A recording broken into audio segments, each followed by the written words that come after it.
Okay, tool review number 2. The bandsaw. Gotta get the model number off this thing. It is a G0614, and this again is a Grizzly. And the reason I bought this guy is it's a 1-inch blade. And the blades last me about a year, and I use this a lot. As you can tell, it's pretty dirty. It's impossible to keep these things clean because it runs a water oil solution, and it just makes everything a mess. But this one originally came as a 3-phase. I don't have 3-phase in here, so I had to build a bracket. I put a 2 horsepower, 220-volt motor on here, which is more than enough. And it's a 3600 RPM motor.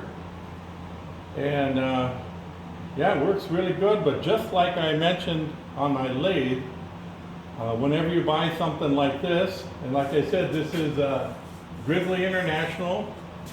You can look them up. I don't know where they're out of. I'll have to look. I'm thinking maybe California, I'm not sure. There's no doubt this unit is manufactured in China, which is, you know, as I said before, just the way it is.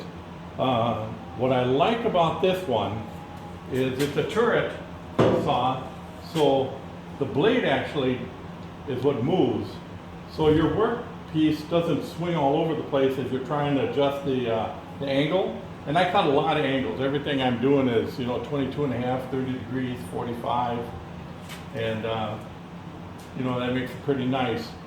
Out of the box, it doesn't work.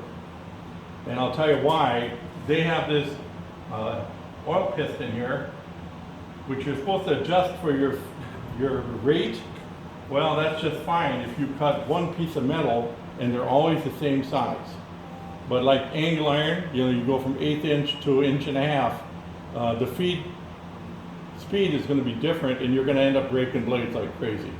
So what I ended up doing, and let me move the camera around here.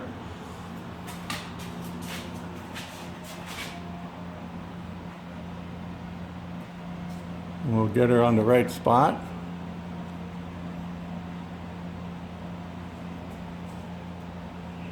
Okay, so you can see right here, I added dual springs here, which counterbalance the bulk of the thing. This is actually a cap off of one of my argon tanks, which adds just a little more weight. I wanted a little more weight. You can see here where I built this bracket to hold the motor, and then there's a cushion, a universal drive there. This is actually the fluid pump. It pumps, you know, fluid as it's cutting. Like I say, I've had this for 4 years now. I bought this when I moved into this shop. So this is the first piece of equipment I dragged into here. The lathe I had for a couple years before this. I think I had the lathe for probably 7 years. And this I bought at that time. But you can see that even with wide open, you know, the feed's pretty quick. This thing works just excellent though. I just changed the blade on it, and I pretty much, once a year, I buy blades. The blades cost about $100.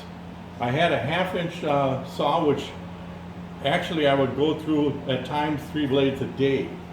So this is really, really a lot better. And it does have a base. There's a 3-gallon tank under here that holds the fluid. And like I say, it's a latex oil water mixture that takes care of that. We'll fire it up here. Okay, we'll do a quick cut here just to get a little feel for it. And it's kind of nice too because it's got this lever here, so you can slide the stock in and out and just push that down and you're locked in.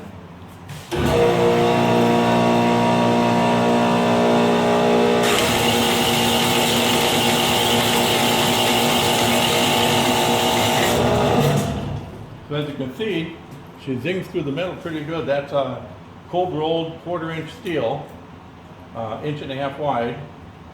You know, so it zings through the metal pretty good. It does a really good job. I'm real pleased with it. Cost-wise, you can look them up on Grizzly's website. I'm guessing this guy, I think in 1900 I paid for it. So not super expensive, you know, unless you don't have $1,800, then it's really expensive.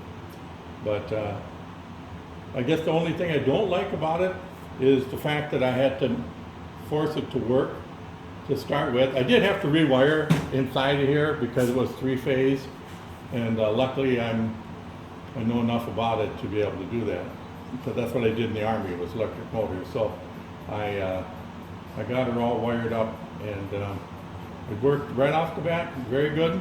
Added the 2 springs, and it works great.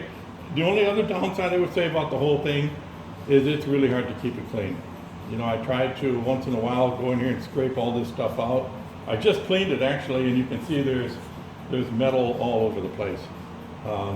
In the shop here, I go through about a 5-gallon pail of shredded metal per month. So, and I'm not, you know, I'm just a really tiny small company. I'm actually what to call a mini micro. So, you know, you still go through quite a bit of stuff here. So anyway, good reviews on this, but you do have to be aware that you're going to have to account for the pressure on the blade. And if you don't have 3-phase, you're going to switch the motor. I could not get this in anything but 3-phase. I didn't want that to be a stopper, because I really wanted this saw because it's large enough and it's got the turret function. So that's it for this one.